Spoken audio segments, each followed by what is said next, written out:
University का even odd system student के career पर क्वेश्चन मार्क तो नहीं लगा रहा है, स्किल डेवलपमेंट या फिर फ्यूचर का खतरा तो नहीं मंडरा रहा है। विद्यार्थियों, मैं प्रोफेसर अजय सोनी गणित विषय गुरुकुल से स्वागत करता हूं आप सभी विद्यार्थियों का। आज के लेक्चर के माध्यम से हम लोग यूनिवर्सिटी के इवन ऑड सिस्टम के कुछ पहलू के बारे में समझेंगे। इवन ऑड सिस्टम कितना लाभदायक है और कितना नुकसानदायक है, इसके बारे में चर्चा करेंगे। वैसे तो लाभदायक कुछ भी नहीं है, नुकसानदायक बहुत ज़्यादा है। इवन ऑड सिस्टम से स्टूडेंट का ही नुकसान होने वाला है। इवन ऑड सिस्टम कहीं ना कहीं स्टूडेंट पर ही भारी पड़ने वाला है और ये स्टूडेंट को ही समझ में नहीं आ रहा है। तो चलिए एक एक करके पूरे पॉइंट समझेंगे और हम कैसे इवन ऑड सिस्टम से बाहर निकल सकते हैं, कैसे अपने ऊपर काम कर सकते हैं, इसके सोल्यूशन क्या होंगे, इसके बारे में भी हम लोग जानेंगे।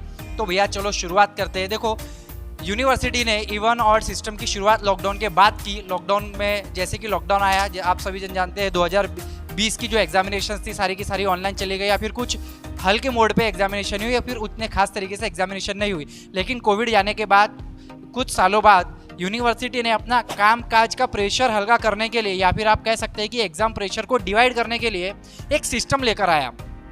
अब क्योंकि जितने भी बैकलॉग वाली एग्जाम थी और रेगुलर वाली एग्जाम थी, जो भी रेगुलर वाली एग्जाम है first semester, third semester, fifth semester, इस तरीके से इवन सिस्टम चलता है, ऑड सिस्टम चलता है। भैया दिवाली के यानी कि विंटर के बाद वाली जो एग्जामिनेशन आती है उसे हम लोग समर एग्जामिनेशन कहते हैं, और फिर हमारी विंटर एग्जामिनेशन आती है। समर एग्जामिनेशन, विंटर एग्जामिनेशन, इस तरीके से चलता रहता है। और विंटर में और समर में, समर के जितने भी पेपर्स होते हैं उसमें विंटर के भी पेपर्स होते हैं, क्योंकि बहुत सारे बच्चे विंटर में फेल हो जाते हैं तो वो समर में एग्जाम देते हैं, और जो समर में फेल हो जाते हैं वो विंटर में एग्जाम देते हैं। इसके कारण ऐसा होता है कि विंटर में भी पूरे ही पेपर्स लेने पड़ते हैं, हर एक सेमिस्टर के लेने पड़ते हैं, हर एक कोर्स के लेने पड़ते हैं, और समर एग्जामिनेशन में भी हर एक सेमिस्टर के हर एक कोर्स के पेपर लेने पड़ते हैं यूनिवर्सिटी को। इससे थोड़ा सा कामकाज का बोझ ज़्यादा हो जाता है। लेकिन इसको हल्का करने के लिए, इस बोझ को संभालने के लिए यूनिवर्सिटी ने एक रूल लेकर आया जिसे हम लोग इवन और ऑड सिस्टम कहते हैं। अब इवन सिस्टम में क्या हो जाएगा और ऑड सिस्टम में क्या हो जाएगा। ऑड सिस्टम 1, 3 और 5, ये जो ऑड सिस्टम है भैया, कॉलेज लेवल पे एग्जामिनेशन कंडक्ट कराई जाएगी,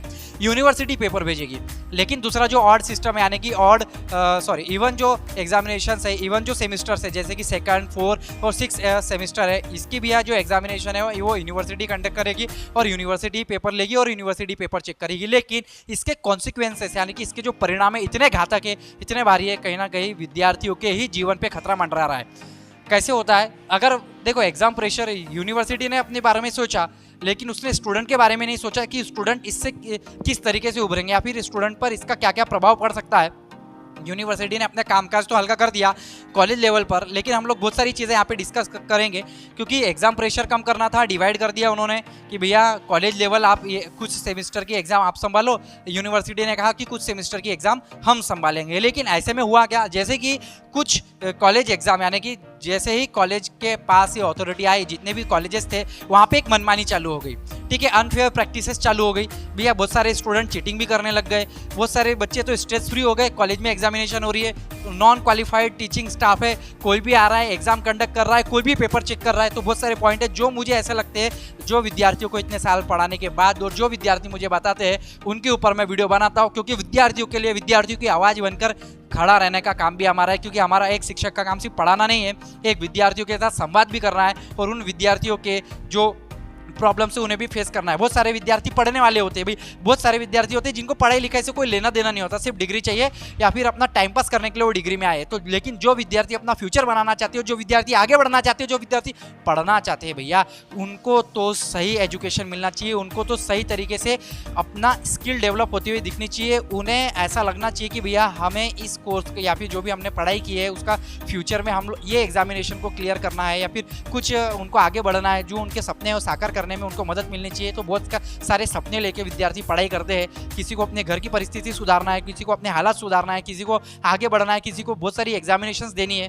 लेकिन कहीं ना कहीं जब यूनिवर्सिटी की या फिर कॉलेजेस की कहीं ना कहीं मनमानी बीच में आ जाती है, तो फिर उसका खामियाजा किसे भुगतना पड़ेगा, आप बता सकते हैं, कमेंट करके बताइए। अब क्या हो गया, कॉलेज वालों के हाथ में एक पावर आ गई। क्या पावर आ गई भैया? एग्जाम तो हम लेंगे, स्टैंडर्डाइजेशन तो रहा ही नहीं। नो स्टैंडर्डाइजेशन मतलब कोई स्टैंडर्ड नहीं है, कोई लेवल नहीं है भैया, कोई भी आ रहा है उठ के पेपर कंडक्ट हो रहा है, इवेल्युएशन हो रहा है, सॉफ्ट मार्किंग होती है। अब क्या होता है ना, वहाँ पे कॉलेज लेवल पे पेपर हो गया, चलो यूनिवर्सिटी ने पेपर भेज भी दिया, कॉलेज में चेक हो रहे हैं। अगर कॉलेज में चेक हो रहे हैं, ठीक है, या फिर दो तरीके से हो सकता है कि या तो कॉलेज में चेक हो या तो यूनिवर्सिटी में चेक हो। अगर कॉलेज में पेपर चेक हो रहा है तो सॉफ्ट मार्किंग होगी, अपने बच्चों को पास कराओ, अपना रिजल्ट बढ़ाओ, अच्छा अच्छा दिखाओ, पीछे कितना भी बैक में कितना भी बुरा बुरा चलता रहे, ठीक है, मिठाई अंदर से कितनी भी सड़ी हो, ऊपर कवरिंग बहुत अच्छी होनी चाहिए, तो सॉफ्ट मार्किंग हो जाती है। कॉलेज अपना रेपुटेशन, अरे भैया इतने सारे बच्चे फेल हो रहे हैं, रेपुटेशन अच्छे दिखने चाहिए, 10 लोगों के बीच में नाम होना चाहिए। कॉलेज अपना रेपुटेशन बढ़ाने के चक्कर में फेक रिजल्ट दिखाते हैं, भैया उनको पास करा दो, तो फेक रिजल्ट जनरेट हो जाते हैं। उसमें क्या होता है, नॉट क्वालिफाइड स्टाफ, बहुत सारे कॉलेज में तो ऐसा है कि क्वालिफाइड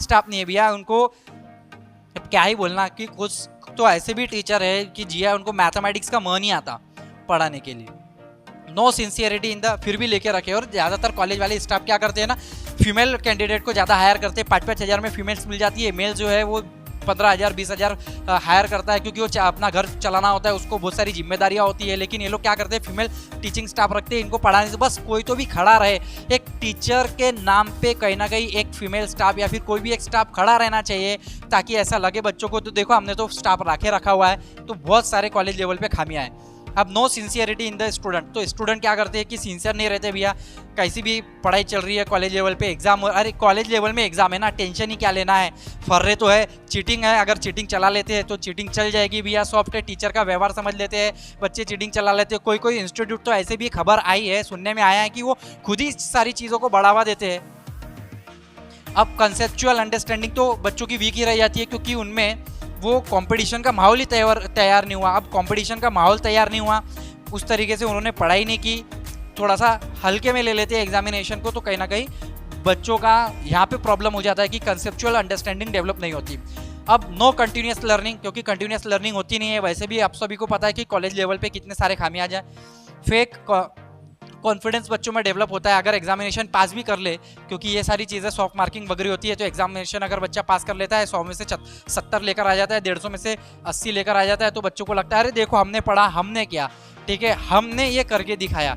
बाद में जब यूनिवर्सिटी लेवल पे एग्जामिनेशन होगी तो बहुत सारे पॉइंट है, यहाँ पे मैं आपको समझाऊंगा कि क्या क्या होगा, कि सीरियसनेस नहीं रहती, डिसिप्लिन तो बच्चों के अंदर पैदा ही नहीं होता, स्किल डेवलपमेंट पे कोई काम ही नहीं होता। लेकिन यही तो असली स्टूडेंट के यही सारे तो गहने हैं, स्टूडेंट यही तो चाहता है। स्टूडेंट पैसे क्यों देता है, स्टूडेंट कॉलेज लेवल में यूनिवर्सिटी में पैसे क्यों भरता है भैया, एग्जाम फीस भरता है, कॉलेज फीस भरता है, लेट फीस भरता है, बहुत कुछ भरता है, लेकिन उसका जो है बौद्धिक विकास नहीं होता है, शारीरिक विकास नहीं होता है। शारीरिक विकास के लिए ना ही कोई अच्छे प्लेग्राउंड है, ना ही स्पोर्ट्स को बढ़ावा दिया जाता है, तो सिंसियरिटी नहीं आती, सीरियसनेस नहीं आती, डिसिप्लिन डेवलप नहीं होता है, स्किल डेवलपमेंट पे काम नहीं होता। तो कहीं ना कहीं विद्यार्थी ग्रेजुएशन करने के बाद भी उसे ऐसा लगता है भैया मैंने तो डिग्री फालतू में कर ली, यानी पढ़ने वाले विद्यार्थियों के लिए भी डिग्री एक अभिशाप बन के रह जाती है भैया, कि भैया यहाँ पे तो कुछ हुआ ही नहीं। और इनके बिना, ये गहने भाई एक विद्यार्थी के, इनके बिना तो वो मार्केट में आ ही नहीं सकता, वो अपनी स्किल पे काम करेगा ही नहीं, कोई उसका स्किल डेवलप होगी ही नहीं, उसके अंदर सीरियसनेस आएगी नहीं, डिसिप्लिन डेवलप होगा ही नहीं, उसके अंदर कंटिन्यूस लर्निंग के बारे में उसके ध्यान में नहीं आएगा। अगर वो कंसेप्चुअल अंडरस्टैंडिंग नहीं लेगा, कंसेप्ट को क्लियर नहीं करेगा, तो आगे जाके कैसे बड़ी बड़ी एग्जामिनेशन को कैसे आगे जाके क्रैक करेगा और कैसे अपने फ्यूचर को सेट करेगा भाई।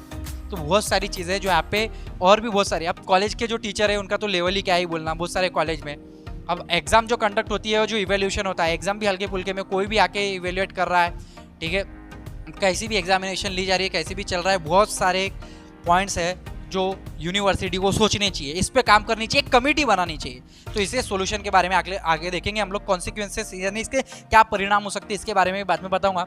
यूनिवर्सिटी एग्जाम, अच्छा यही सारे कॉलेज लेवल पे एग्जाम हो, लेकिन जैसे ही first semester, third semester, fifth semester यानी ऑड सेमेस्टर कॉलेज लेवल पे हो गया, जैसे ही बच्चा सेकंड सेमेस्टर में जाता है फेल, दनादन फेल, फोर्थ सेम में गया फेल, फिर सिक्स सेम में गया फेल, भैया निकल ही नहीं रही है, डिग्री ही नहीं निकल रही है। ऐसा क्यों हो रहा है, क्योंकि भैया उसने तो यहाँ पे उसको तो चम्मच से खाने की आदत पड़ गई, यहाँ पे तो फ्री फुकट में मिल रहा था, सब आयता हो रहा था, चीटिंग चल रही थी, फर्रे मिल रहे थे, दोस्त इधर से दे रहा था, उधर से फेंक रहा था, कॉलेज लेवल में एग्जाम हो रही थी, कॉलेज वाले पेपर चेक कर रहे थे, भैया स्किल डेवलपमेंट नहीं हो रहा था, सब फटाफट आयते में मिलता चला जा रहा था। जैसे यूनिवर्सिटी एग्जाम आई, लेवल हाई लग गई, हाँ फटी पड़ गई, अरे बाप रे बाप ये क्या होगा, अब ये कैसे पास करेंगे, पैसे कैसे पास करेंगे। भैया उन्होंने PYQ देखे ही नहीं, उन्होंने सिलेबस देखा ही नहीं, उन्होंने बुक रीडिंग की आदत डाली ही नहीं, कंसेप्ट उनके क्लियर है ही नहीं, भैया लेवल तो हाई लगेगी। उसके बाद स्टैंडर्ड मार्किंग, अब यहाँ पे आ जाती है स्टैंडर्ड मार्किंग, यहाँ पे तो छोड़ो, यहाँ पे सब कचरा हो रहा था भैया, बच्चे ने 6 में से 1 नंबर का लिखा है लेकिन दे दिया 4 नंबर, यहाँ पे भैया 6 में से 1 नंबर का लिखा है ना, वो भी 1 नंबर कैसे काटे जाए वो देखेंगे, क्योंकि यहाँ पे जो प्रोफेसर लोग हैं बराबर यूनिवर्सिटी के दायरे में रह के, उनके पैनल के अंडर उनको रह के, उनको वहाँ पे बैठ के यूनिवर्सिटी में जाके पेपर चेक करना होता है। तो भैया यहाँ पे स्टैंडर्ड मार्किंग होती है, ठीक है।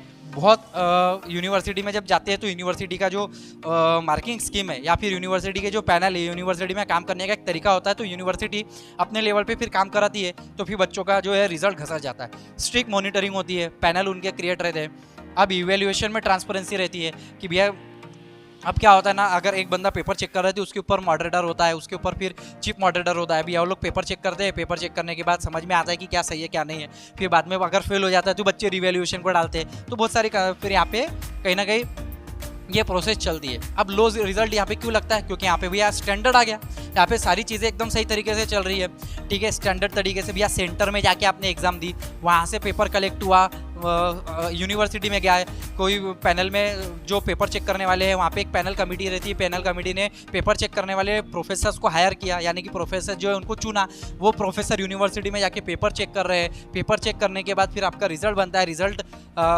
बनने के बाद यानी कि अच्छी मॉनिटरिंग होती है, स्ट्रिक्ट मॉनिटरिंग की जाती है भैया। इवैल्यूएशन यानी पूरा स्टेप वाइज मार्किंग, यानी जो यूनिवर्सिटी की गाइडलाइन है उसे फॉलो किया जाता है, उसके अनुसार फिर मार्किंग सिस्टम होती है। तो वहाँ पे क्या होता है, बच्चा फंस जाता है, यानी यहाँ पे तो कुछ डेवलपमेंट हुआ नहीं, यहाँ पे क्लियरिटी आई नहीं, बच्चे का सिलेबस कवर हुआ नहीं, वही आदत उसको यहाँ लगी रहती है। उसको ऐसा लगता है कि भैया मैं यूनिवर्सिटी एग्जाम निकाल लूँगा, भैया मेरे तो बाएं हाथ का खेल है, दाएं बाएं दोनों हाथ का खेल है भैया, ये लो भैया लो रिजल्ट ले लो। फिर क्या होता है, फेल हो जाते हैं। किसको गाली देना, यूनिवर्सिटी को गाली देना चालू करते हैं, कॉलेज लेवल में गाली देना चालू करते हैं। भैया प्रॉब्लम की जड़ को तो पहचानो, प्रॉब्लम की जड़ क्या हो रही है। अब फेल हो जाती है एग्जामिनेशन में, अनएबल टू क्लियर एग्जाम, फिर बार बार यही चक्र चलते रहता है। फिर एक बार फेल हो गए, फिर 2 बार फेल हो गए, फिर 3 बार फेल हो गए, फाइनल फर्स्ट ईयर में फेल होते होते फाइनल ईयर में पहुंच गए। अब फाइनल ईयर में जाने के बाद भी भैया हमको एक अटेम्प्ट और दे दो, हमको फाइनल ईयर में जाने की इजाज़त दे दो, हमको 5th सेम क्लियर करना है, हमको 6 अरे भैया पहले बाकी के तो सेमिस्टर क्लियर कर लो। Unable to match the level, ठीक है। फिर वो अनएबल हो जाते हैं, यानी कि वो लेवल को मैच ही नहीं कर पाते और वो ट्रैप में फंस जाते हैं। बैकलॉग इतना ज़्यादा बढ़ जाता है कि फिर बाद में बच्चे आखिरकार थक हार कर डिग्री ही छोड़ देते हैं। तो यहाँ पे मुझे ऐसा लगता है कि स्टूडेंट ने अपने ऊपर काम नहीं किया और यूनिवर्सिटी ने कहीं ना कहीं ये इवन और ऑड के चक्कर में, आपको क्या लगता है, स्टूडेंट आपको ट्रैप में फंसा दिया या फिर यूनिवर्सिटी ने अपना काम करने के चक्कर में कहीं ना कहीं आपके साथ ही नाइंसाफ कर लिया? अगर वो स्टार्टिंग से ये सारी चीज़ें कर दी, ये सारी लेवल आपको स्टार्टिंग से ही देती, तो क्या आपको लगता कि आप एग्जामिनेशन को क्लियर कर लेते? आगे देखेंगे कि भैया इसके परिणाम क्या हो सकते हैं, लेकिन ये इवन ऑड के चक्कर में ना परिणाम भी बड़े घातक होते हैं। क्या परिणाम होते हैं कि एक ये बच्चा है जिसको यूपीएससी या एमपीएससी क्लियर करना है या एसएससी क्लियर करना है या बैंकिंग में जाना है या फिर कोई भी गवर्नमेंट सेक्टर पब्लिक सेक्टर का एग्जामिनेशन उसको क्लियर करनी है, पब्लिक सेक्टर में जाना है, तो भैया कंसेप्ट तो क्लियर है ही नहीं, डिग्री में अच्छा तो पढ़ा है नहीं। अब आप यूपीएससी लेयर में जा रहे हैं या फिर एमपीएससी में जा रहे हैं और मैथ्स ऑप्शनल पढ़ के जाना चाहते हैं, तो भैया बीएससी में मैथ्स में आपने तो ध्यान ही नहीं दिया। एक सेम में पढ़ाई की, एक सेम में नहीं की, फिर एक सेम में पढ़ाई की, एक सेम में नहीं की, तो उससे क्या होगा, तो आपकी जो फेल हो जाते बच्चे, क्रैक ही नहीं हो रहा है। डिस्ट्रैक्शन इतना ज़्यादा हो गया है इन सारे चक्करों में भैया, कहीं ना कहीं इसका परिणाम आपके करियर पे, स्किल पे, फ्यूचर पे तो नहीं पड़ रहा। ये सोचने वाली बात है और आपको आज नहीं तो कल सोचना ही पड़ेगा, और कल सोचने से अच्छा है कि आज ही सोचो। तो आप बड़ी बड़ी एग्जामिनेशन को क्लियर ही नहीं कर पाते क्योंकि वो माहौल ही आपको कॉलेज लेवल पर, यूनिवर्सिटी लेवल पर नहीं मिला। जो डेवलपमेंट आपका यहाँ पर होना चाहिए था वो एक्चुअल लेवल पर डेवलपमेंट हुआ नहीं। तो फिर IIT, JAM, NET, SET, GATE, CET, PG, MPSC, UPSC, GATE, banking, इतनी सारी गवर्नमेंट एग्जामिनेशन है और इतनी ज़्यादा जॉब वैकेंसीज है, लेकिन हम इसे ग्रैब नहीं कर पाते। तो कहीं ना कहीं हम इस ट्रैप में फंस जाते हैं।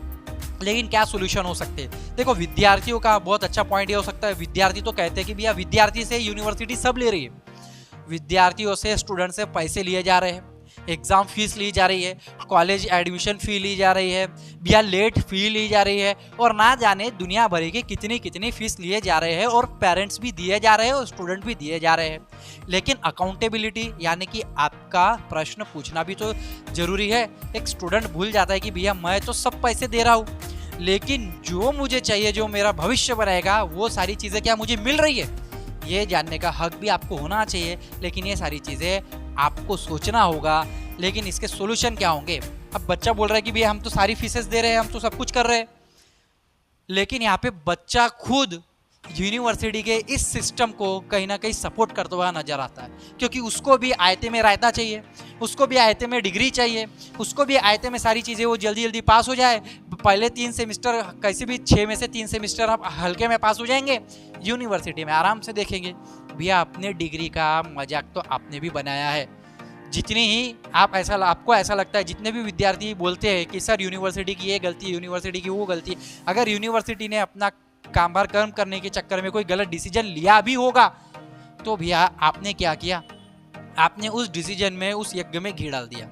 ठीक है, आप भी उसी चीज़ का मजा लेने लग गए। लेकिन सोल्यूशन क्या हो सकता है, क्योंकि ये स्टूडेंट के हाथ में नहीं है, आखिरकार यूनिवर्सिटी के हाथ में, कॉलेज लेवल पे के हाथ में, क्योंकि स्टूडेंट को कहीं ना कहीं अनुशासित करने का काम टीचर का, कॉलेज का, यूनिवर्सिटी का है। कहीं ना कहीं स्टूडेंट को गढ़ने का काम, स्टूडेंट को प्रॉपर वे पे लाने का काम, स्टूडेंट को स्किल डेवलप करने का काम, स्टूडेंट के अंदर अनुशासन पैदा करने का काम भैया बड़ी बड़ी संस्थानों का होता है, कॉलेज का होता है, यूनिवर्सिटी का होता है। समझ में आ रहा है? तो जब ये आपको सही रूप में ढालेंगे ना, तब आप उस तरीके से निकलेंगे। तो भैया सोल्यूशन ये हो सकता है कि यूनिवर्सिटी को सारा कामकाज वापस अपने हाथ में लेना चाहिए। फर्स्ट सेम हो, 6 सेम हो, सेकंड सेम हो, थर्ड सेम हो, फोर्थ सेम हो, फिफ्थ सेम हो, सिक्स सेम हो, कोई भी सेमिस्टर हो, इवन हो, ऑड हो, साला पूरा का पूरा यूनिवर्सिटी को लेना चाहिए और तगड़े लेवल पे लेना चाहिए। अब बीच में ऐसा हुआ यूनिवर्सिटी में सुनने को मिलता है कि एक कंपनी भाग गई जो ये सारा एडमिशन का प्रोसेस और एग्जामिनेशन का प्रोसेस देखती थी, उनको इन्होंने भगा दिया। अब पहले एक कंपनी थी वो 2-2 3-3 महीने लेट करती थी, फिर नई कंपनी आई, थोड़ा सा टाइम पे हुआ, फिर अभी तीसरी कंपनी को देना चाहते हैं। तो कहीं ना कहीं यूनिवर्सिटी को ये समझना होगा कि भैया बच्चों के भविष्य के साथ खिलवाड़ करने की ज़रूरत नहीं है। सेंट्रलाइज प्रोसेस होनी चाहिए, सेंट्रलाइज इवैल्यूएशन होना चाहिए, मार्किंग स्कीम स्ट्रांग होनी चाहिए, इवैल्यूएशन बहुत कड़ाई से होना चाहिए, पैनल कमेटी बहुत ज़बरदस्त होनी चाहिए। क्योंकि जब ये डर रहेगा बच्चों को, यूनिवर्सिटी एग्जामिनेशन का डर यहाँ पे ख़त्म हो चुका है। जब ये डर रहेगा ना, तब तक साला बंदा रगड़ेगा, पास करेगा। भैया अगर यूपीएससी एमपीएससी एग्जामिनेशन इसी तरीके से बिना डर के पास हो जाती ना, तो हर कोई घर में कलेक्टर होता, हर कोई आईआईटी की एग्जामिनेशन क्लियर करता, हर कोई बैंकिंग एग्जामिनेशन नेट से क्लियर कर लेता, और सब इतनी आसानी से मिलता ना, तो कोई भी आप देखिए कि डेवलप नहीं रहता स्टूडेंट, यानी कि एजुकेशन सिस्टम पूरा खत्म हो जाता है इंडिया से। एग्जाम सुपरविजन स्ट्रॉन्ग होना चाहिए, बहुत स्ट्रॉन्ग एग्जामिनेशन कंडक्ट करानी चाहिए, स्ट्रॉन्ग इंटरनल मार्किंग सिस्टम। अब क्या होता है ना, स्ट्रॉन्ग इंटरनल मार्किंग सिस्टम नहीं है हमारे यहाँ, सिस्टम ही नहीं है कि भैया अगर मान के चलो 150 मार्क का पेपर है मैथमेटिक्स का, 120 मार्क, 60 मार्क के पेपर ले रहे हैं 120, लेकिन बाकी के जो 30 नंबर है वो आयते में मिल जा रहे बच्चों को। कॉलेज लेवल पे नहीं होना चाहिए, कॉलेज लेवल वालों को भी डिसाइड करना चाहिए कि हमें 30 नंबर, आपको अपना उल्लू सीधा नहीं करना है, आपको अपना रेपुटेशन के बारे में नहीं सोचना चाहिए। आपके कॉलेज लेवल पे भैया हमको बच्चों को पास कर देना है, ज़्यादा से ज़्यादा बच्चों का रिजल्ट आएगा। अरे भैया जो इंस्टीट्यूट अपने बच्चों को अनुशासन में डालता है, जो एकदम स्ट्रिक्टली मॉनिटर रहता है, जो बहुत एकदम कड़ाई से पेश आता है ना बच्चों के साथ, वो देखेंगे आप, उसका नाम इनसे 10 गुना ज़्यादा हो जाता है। ठीक है, तो कहीं ना कहीं स्ट्रॉन्ग इंटरनल मार्किंग सिस्टम भी होना चाहिए। बच्चों को आयते में रायता मिलने की ज़रूरत नहीं है। हाँ, बच्चे पढ़ने के लिए है, बच्चे पढ़ेंगे अगर आप पढ़ाएंगे तो। अगर आप स्ट्रिक्ट एग्जाम देंगे, आप एकदम स्ट्रिक्ट एग्जामिनेशन लेंगे, तो बच्चे उस एग्जामिनेशन को क्लियर करने का दम स्टूडेंट्स के अंदर है। क्योंकि जब बच्चा यूपीएससी एमपीएससी जैसी बड़ी एग्जामिनेशन को क्लियर कर लेता है, तो भैया ये बीएससी एमएससी कौन सी बड़ी चीज़ है, या फिर कोई ग्रेजुएशन और या पोस्ट ग्रेजुएशन को क्लियर क्यों नहीं कर सकता, बहुत आसानी से क्लियर करता है। बार बार बैकलॉग क्यों लगता है इसका, क्योंकि कहीं ना कहीं वो इस तरीके से ट्रैप में फंस जाता है। तो यूनिवर्सिटी को भी अपने लेवल पे सुधार करने की ज़रूरत है, कॉलेज लेवल से काम का छीन लेना चाहिए। स्टूडेंट ऑटोमेटिक अपने अपने रास्ते पे लग जाएंगे, वो पढ़ना चालू कर देंगे, उनके अंदर स्किल डेवलप होने चालू हो जाएगी। जब ये डर रहेगा तो वो पढ़ाई करेंगे, जब वो पढ़ाई करेंगे तो उनकी स्किल डेवलप होगी, जब वो स्किल डेवलप होगी तो जब आगे जाके वो किसी मास्टर डिग्री करने का या फिर पोस्ट ग्रेजुएशन करने का या फिर आप कोई भी गवर्नमेंट एग्जामिनेशन या प्राइवेट एग्जामिनेशन को क्लियर करने का जब वो सपना देखेंगे, तो उनमें उन सपनों को साकार करने के लिए उन्हें उतनी बाधा का सामना नहीं करना पड़ेगा। तो यूनिवर्सिटी लेवल पे सुधार की ज़रूरत है। और ये इवन आउट सिस्टम मेरे ख्याल से, मुझे ऐसा लगता है कि विद्यार्थियों के लिए फेयर नहीं है। आपको क्या लगता है विद्यार्थियों, क्या इससे आपकी स्किल कॉम्प्रोमाइज़ हो रही है, करियर कॉम्प्रोमाइज़ हो रहा है, या फिर आपका फ्यूचर डार्क में जा रहा है? आपको क्या लगता है, आप मुझे कमेंट करके जरूर बताइए। आशा करता हूँ आज के लेक्चर के माध्यम से ये जो वीडियो मैंने आपको बनाया, ये जो जानकारी आपको सभी को प्रोवाइड की, बहुत अच्छे से समझ में आया होगी, बहुत अच्छी लगी होगी। ज़्यादा से ज़्यादा विद्यार्थियों तक शेयर करें, क्योंकि हमारा मानना है गणित का ज्ञान हो या किसी भी विषय का ज्ञान हो, बांटने से ही बढ़ता है। मिलेंगे अगले वीडियो में, तब तक के लिए जय हिंद, जय भारत, वंदे मातरम साथियों। धन्यवाद आप सभी का।